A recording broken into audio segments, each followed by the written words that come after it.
I definitely don't train because I want to look good. Like I care less about what that looks like. And I definitely don't train because I want to fight somebody.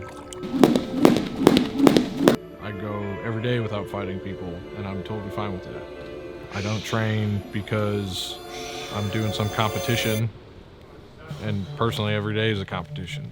So I should train every day anyway. But I know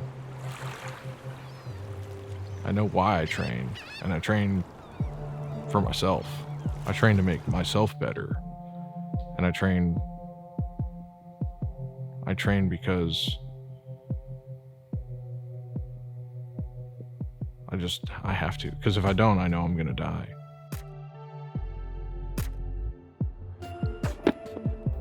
Cyberpunk started as a tabletop role-playing game, and then it was adapted into a video game. And so they're prescribing this kind of stuff to these kids that are going through like hard times mentally, emotionally, and physically, because there's the whole like awkward teenage kind of thing, and then you got like a bunch of fucking hormones, and you got people that don't know how to interact with each other. So they're saying playing something like Dungeons and Dragons, other tabletop role-playing games, they're saying that it's helping these kids with like social anxiety and like making friends and stuff.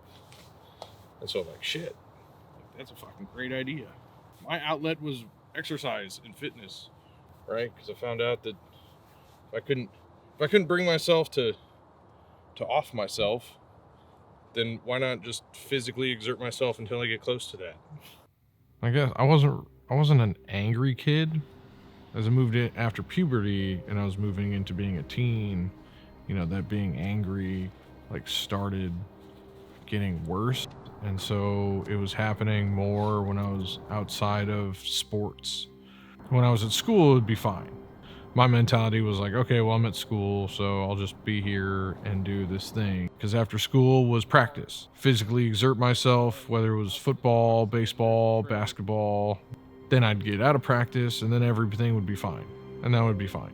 It was the days that I didn't have practice. It was the weekends. It was the off seasons. That's when I started to find out that anger thing, negative emotions as a whole, were kind of like taking a front seat, and more importantly taking the driver's seat. This kind of went on 12, 13, and then it was around my 13th birthday. My friends had just kind of like stopped paying attention to me. And I'm like, oh, okay, it's a funny joke, whatever, because you show up to school and you expect to go hang out with your little clique. You show up. When I showed up, it was like, they didn't want anything. They didn't even say anything. Oh, hey, what's up, guys? And I just kind of stand there like, okay, like that's cool. Like that went on for probably, I don't know, maybe like 6 months before I was like, you know what? Forget this. Like, I'll just tie my shoes on and I'll go for a run. Get done with school, I go home, cool. Hey mom, I'm going for a run. Okay, and I run. And I come back home and I ask her like, oh, how long was that? Oh, it was about 15 minutes. Dang, that was it? Like, so I shut the door and continue running. There's nothing that equates to physical exercise. That's where my home is, man. Got really comfortable being uncomfortable.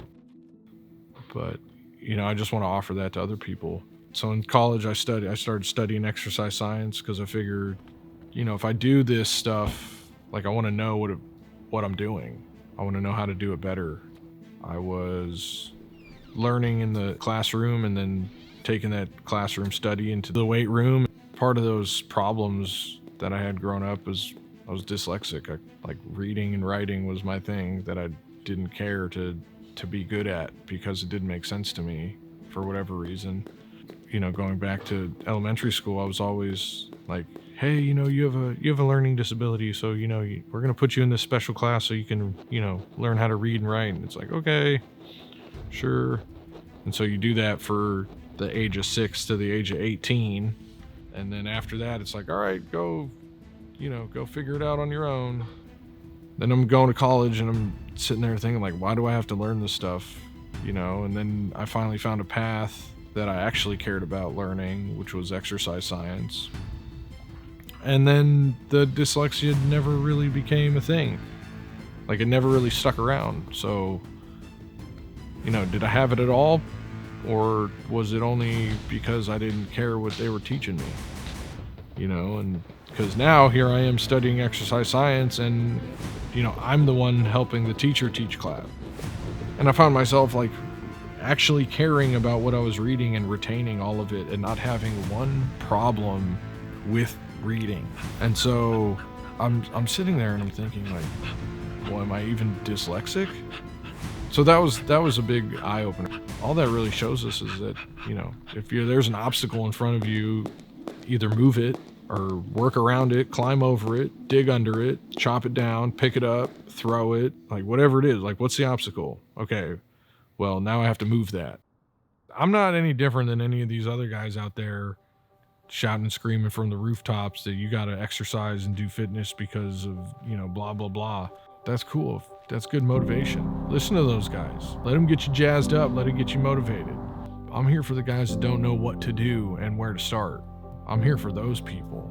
I'm here for the people that need a place to start and don't know where, because I was there once and I know how it feels. You're in the dark hole and you don't know how to get out of it. I was in the dark hole too and I didn't know how to get out of it. So I strapped the shoes on. I just come back to that. It wasn't too long ago where I was like, man, I really gotta exercise. Like, I really gotta get back to my roots, because being in the gym, like, I don't want to be in the gym right now because the sun's out. So I gotta get outside. Well, what did I used to do? Well, I used to just go on a run. All right, cool. Well, where are your running shoes? I always got a pair of running shoes. People say, oh, well, I hate running. Well, good. You should probably go on a run more than the people that like running. You should probably, if you don't like something, you should probably do it more, because that is mental toughness. I don't want to roll with that guy.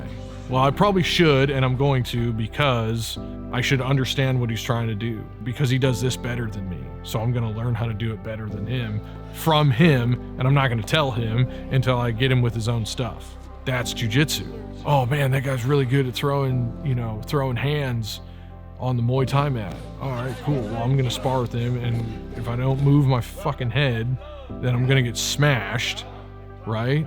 And then what? All right, well, then he's going to teach me how to move my head, and then I'm moving my head, and now he can't touch me, and then guess what? I'm touching him. Bang, bang, bang. We have to go out of our way to do the things that we don't like, because they're going to make us better. Yeah, it sucks. But the first part of how to get better at something is by sucking at it. Yeah, the first time I went on a run, it sucked. And I only ran for 15 minutes. I was like, you know what? That's all right. Today's okay. That's good for today. Well, what did I do the next day? I ran for 15 minutes. And then the next day, I ran for 15 minutes. I don't care how long I ran. I just cared that I ran for 15 minutes at that point. And then it was 20 minutes, 30 minutes. And then it kept on getting further and further and further away from me. When you're young and you don't know what to do, that's confusing, because you don't know where to start. You know you want to do something, but you don't know where to go. You want to change the way you're doing things, but the people around you keep saying, oh, well, you're that guy, or this is how I see you. Well, if you want to change that stuff, then you got to change yourself, change your scenery, get outside yourself.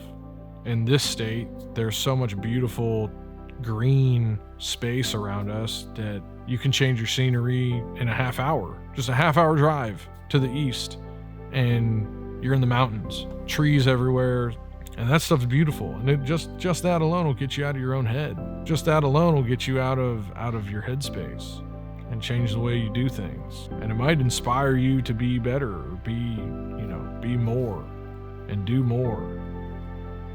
But that's on you. You can do it.